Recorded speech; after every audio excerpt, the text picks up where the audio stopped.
Olá a todos, sejam muito bem-vindos a mais uma conversa sobre literatura católica, que a Santíssima Virgem, sob o título de Nossa Senhora do Santíssimo Sacramento, nos acompanhe sempre.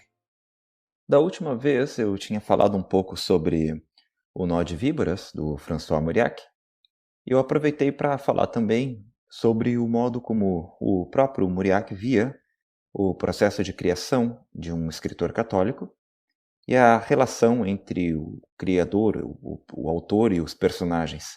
E hoje eu queria falar um pouco sobre uma escritora católica extraordinária, a Flannery O'Connor. Ela, embora tenha nascido 40 anos antes do François Mauriac, ela é de 1925, o Mauriac de 1885. Ela morreu alguns anos antes dele, não passando aí dos 40 anos, em vista do lúpus. É uma doença que causa uma série de inflamações pelo corpo e aos poucos vai comprometendo o movimento da pessoa. Inclusive, a proximidade da morte, na verdade, de um contínuo desfalecimento, com certeza marcou muito a escrita da Flannery. Bom, um dia perguntaram para ela se a doença interferia na escrita dela, e ela respondeu: não, para escrever eu uso o meu cérebro e não os meus pés. É uma resposta típica dela, e mais brincadeira à parte, é claro que essa consciência de uma morte próxima se vê claramente os reflexos disso nos contos e nos romances dela. Agora vejam, é interessante um contraste entre esses dois autores, a Flannery e o Mauriac, no seguinte sentido: um dos grandes desafios da literatura católica, em sentido estrito, é retratar a graça num romance, ou num conto, enfim, sem deixar de fazer propriamente literatura, isso é, sem forçar o personagem como uma marionete do autor. É o que a gente dizia nosso último encontro. E o Mauriac faz muito bem isso, embora alguns críticos achem que não. Mas enquanto o Mauriac fala sobre a expressão da graça na ficção, a Flannery fala sobre a expressão da graça, mas a partir da sua distorção. O Mauriac ele se mostra preocupado em como lidar com a criação de um romance em que o personagem se converta ou, de alguma forma, se abra para a graça de Deus, por amor ao próximo, descubra em si uma amplitude antes desconhecida, esse tipo de coisa, e como ele pode fazer isso sem comprometer a arte literária. E a Flannery, ela põe muitas vezes o foco dela na possibilidade de uma pessoa despertar para a graça, mas a partir do que é horrível, do que é grotesco. Essa palavra, grotesco, não estou usando por acaso, ela tem uma quantidade enorme de artigos, de trabalhos, enfim, que falam sobre a graça no grotesco ou através do grotesco na ficção da Flannery O'Connor. E, bom, não podia deixar de ser, já que a própria autora, ela diz isso, por exemplo, numa conversa que ela teve com outro escritor americano, chamado Granville Hicks, e ela disse assim: em nossos tempos, o caminho mais confiável para a realidade é o caminho do grotesco. O grotesco, dizia ela ainda, o grotesco é mais real do que o real. Essa última frase, claro, ela nos lembra imediatamente aquela famosa frase do Aristóteles, de que a ficção é mais real do que a história. E ter dito isso, o grotesco é mais real do que o real, é algo que, para quem vai conhecendo a Flannery O'Connor e vendo o modo como ela põe isso na literatura, é algo pelo qual o século XX clamava que fosse expresso de algum modo.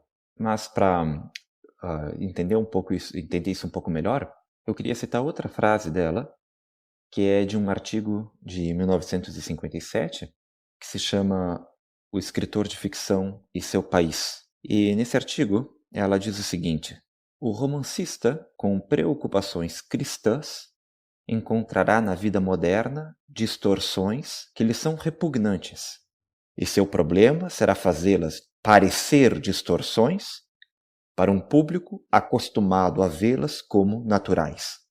E ele pode usar meios ainda mais violentos para transmitir sua visão a esse público hostil. Agora, isso é realmente incrível, essa ideia.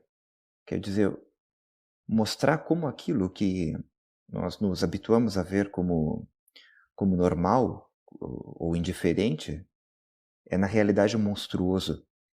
E fazer isso não dizendo que é grotesco, mas descrevendo simplesmente a coisa, narrando um evento, ou seja, fazendo o que o escritor faz, de modo a despertar no leitor, pelo menos um leitor atento, aquilo que ele não havia percebido e que em algo que para ele seria rotineiro.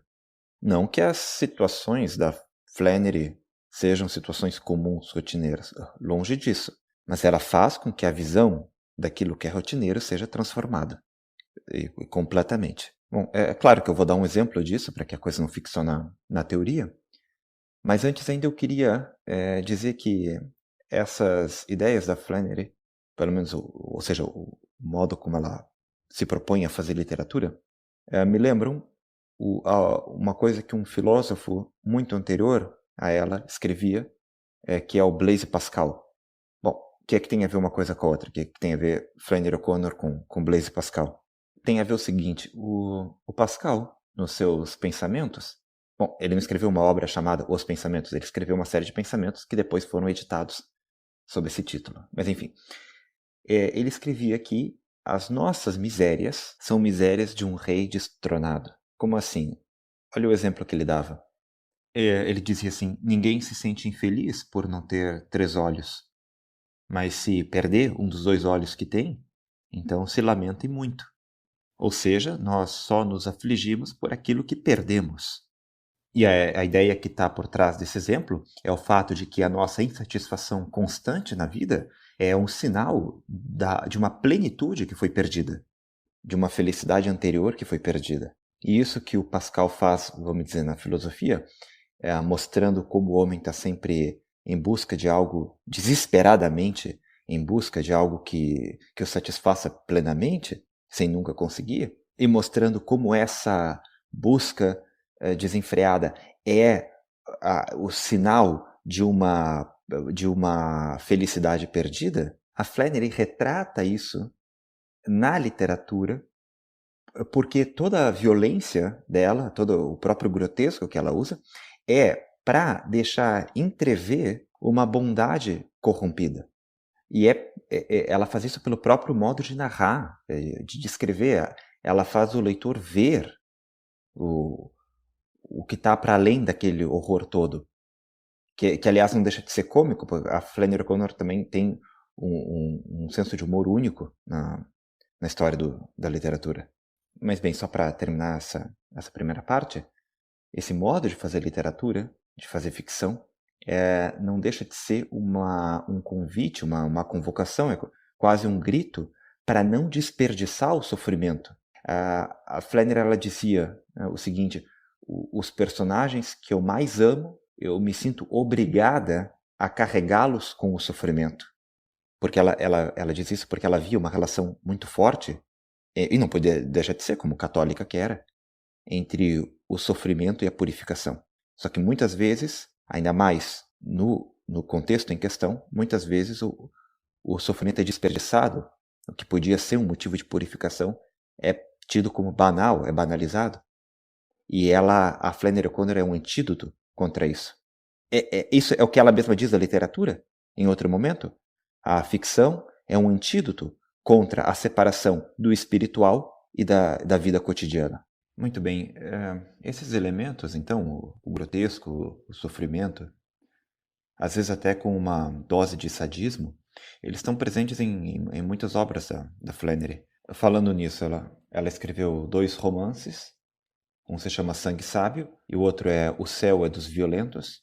Este último não tem tradução brasileira, até onde eu sei, é somente portuguesa.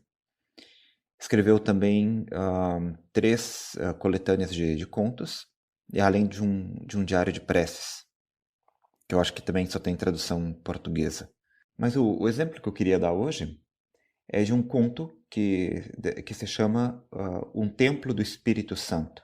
Esse conto está numa coletânea cujo título é o título e o nome também do primeiro conto é Um Homem Bom é Difícil de Encontrar. Eu quero me atentar a uma parte especial desse conto, mais para o final, mas eu vou fazer um resumo, só que é um resumo mesmo. Eu vou pular muitos detalhes extremamente importantes desse conto, que não vai prejudicar a estrutura da história, mas são detalhes muito ricos e extremamente simbólicos. Então, quem puder, não deixa de ler, porque é um conto extraordinário e vale muito a pena. Muito bem, então, Um Templo do Espírito Santo, a protagonista dessa história é uma menina. No conto ela é chamada simplesmente de A Criança. Ela tem 12 anos na história. E ela recebe um dia, um final de semana, a visita de duas primas, um pouquinho mais velhas que ela, que estudam num colégio de freiras durante a semana. E quando elas chegam, elas estão se chamando de Templo 1 e Templo 2. Isso, claro, chama a atenção da mãe e da menina. E ao serem questionadas por que estão fazendo isso, elas explicam que na escola uma freira ensinou para elas que se em dado momento algum rapaz fosse grosseiro com elas ou tivesse alguma segunda intenção com elas, num carro, por exemplo, elas deviam responder com as seguintes palavras: pare com isso, eu sou um templo do Espírito Santo. E elas contam isso se contorcendo de rir. Para elas isso é muito engraçado. Aliás, essas duas estão rindo de qualquer coisa histericamente a todo tempo. Mas para tal da criança, aquilo chama atenção. E ela fica com essa coisa de ser templo do Espírito Santo, ela fica com isso na cabeça. E isso cria um contraste interessante, porque, de um lado, isso toca fundo nela, mas de outro, o que nós vemos aqui, pelo comportamento dessa criança, é que se trata de uma pessoa debochada, irônica e muito orgulhosa. Só para dar um exemplo, eu vou ler um pequeno trecho que fala a observação, a impressão que ela teve quando as primas chegaram, depois de tê-las observado por um tempo. Diz assim: a menina, depois de observá-las por horas, chegou à conclusão de que praticamente eram débeis mentais, e alegrou-se ao pensar que não passavam de primas em segundo grau, não podendo ela, pois, herdar tanta idiotice. Pequenas descrições como essas são muito frequentes na história, permeiam todo o conto e servem para deixar clara a acidez da protagonista. Bom, em seguida o que acontece? Chegam na casa dois rapazes, eles não são exatamente amigos, eles são conhecidos ali, e esse quarteto, esses dois caras mais as primas mais velhas, eles resolvem visitar um parque que está montado na cidade. A outra fica em casa, a criança fica em casa, e quando eles voltam, eles contam para outra que, entre outras coisas, viram um hermafrodita. E ela pergunta o que é isso, eles explicam, e ela não entende como é que alguém pode ser. Dizem para ela que é alguém que é homem e mulher ao mesmo tempo, e ela não entende como é que alguém pode ser homem e mulher ao mesmo tempo sem ter duas cabeças. Essa ideia é como uma charada que fica ali passando pela mente dela. E ela chega a sonhar com isso.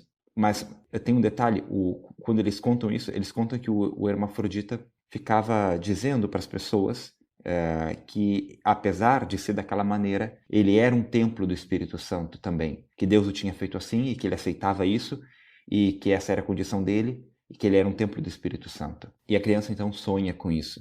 Agora só deixa eu fazer uma pausa aqui para dizer uma coisa.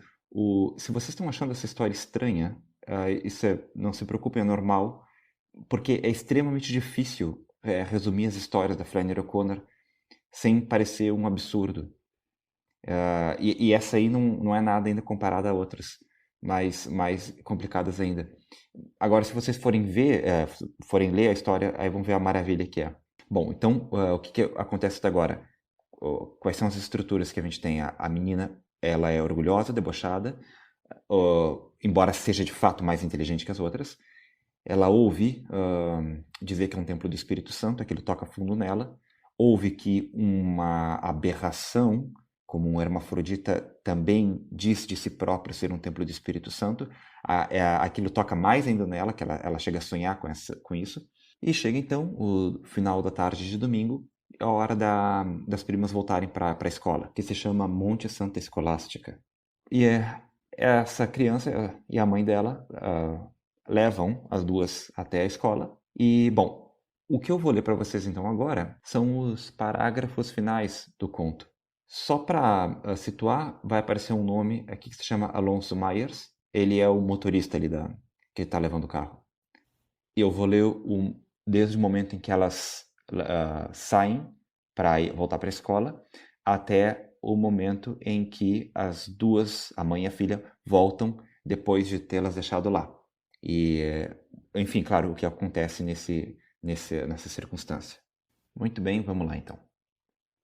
Domingo à tarde, enfiadas de novo no uniforme marrom, as garotas foram levadas de volta pela menina e a mãe da menina ao colégio de freiras de Monte Santa Escolástica. De volta para as masmorras, isso sim, disseram. Alonso Myers dirigia.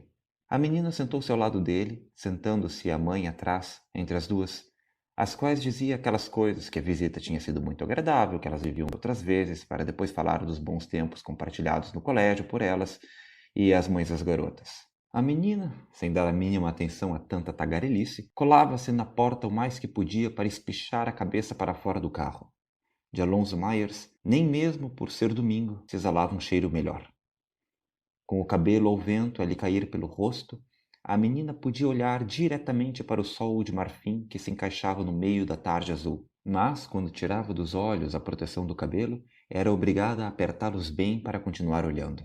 Monte Santa Escolástica era um casarão de tijolos aparentes construído no fundo de um jardim no centro da cidade, com um posto de gasolina ao lado, um quartel do corpo de bombeiros do outro, uma grade de ferro muito alta a contornar o terreno e passarelas estreitas de tijolos por entre árvores centenárias e pés de camélia que estavam carregados de flores.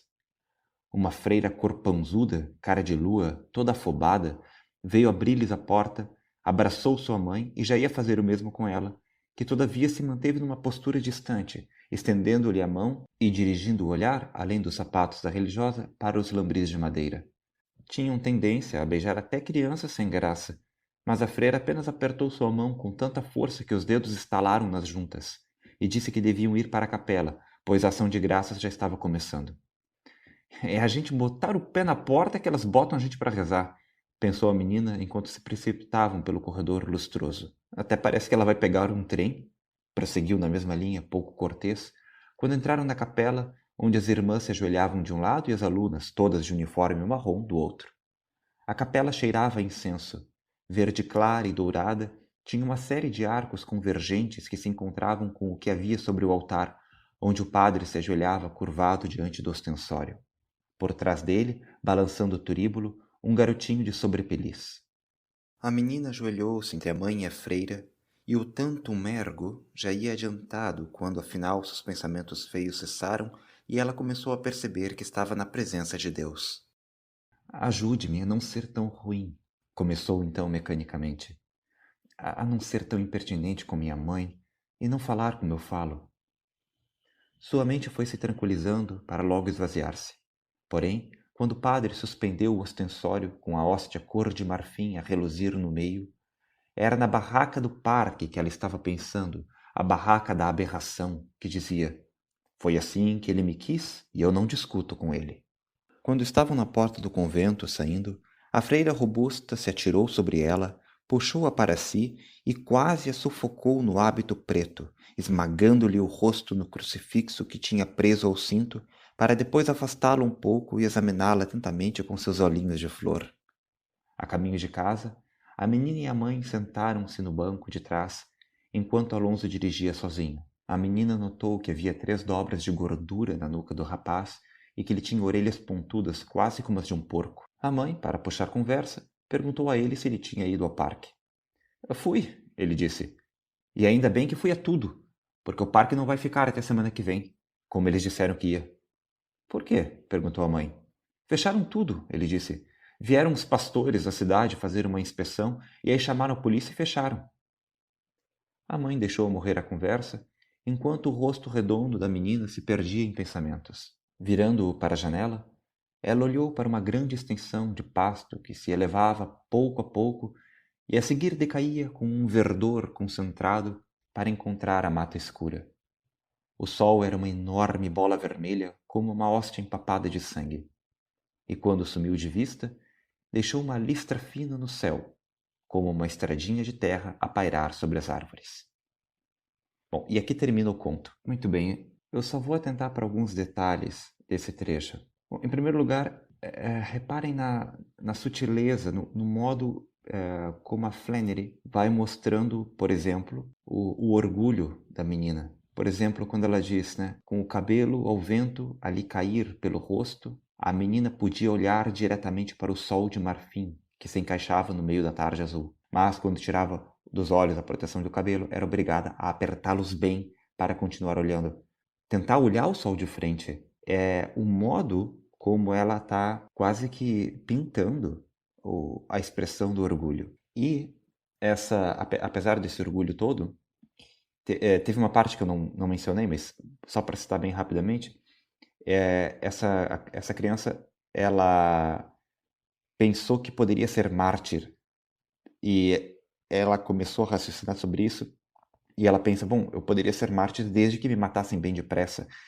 E ela começa a elaborar toda uma imaginação do modo como ela teria sido levada ao martírio e ela imagina as feras, os leões, não querendo devorá-la e se prostrando aos pés dela num milagre extraordinário. Depois imagina sendo posta numa fogueira, mas sem se queimar. E essas imaginações dela servem para mostrar que, apesar desse orgulho, ela tinha medo do sofrimento, ela rejeitava o sofrimento. Nesse trecho que a gente leu agora, essa rejeição do sofrimento ela é marcada quando ela recusa o abraço da freira. Depois da adoração ao Santíssimo, ela aceita o abraço da freira e o que nós lemos ali é que a freira robusta se atirou sobre ela, puxou-a para si e quase sufocou no hábito preto, esmagando-lhe no rosto o crucifixo que tinha preso ao cinto. E agora vejam, entre ela tentar enxergar o sol, encarar o sol,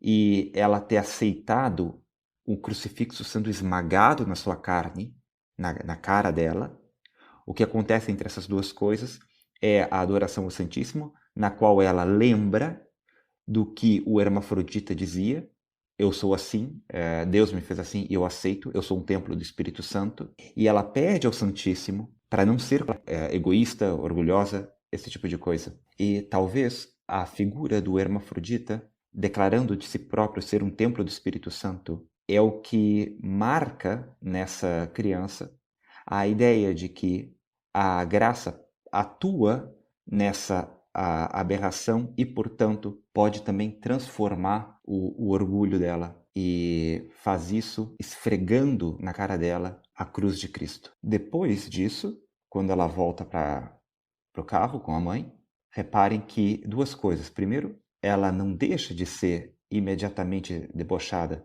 Ela compara ainda as orelhas do motorista com as de um porco.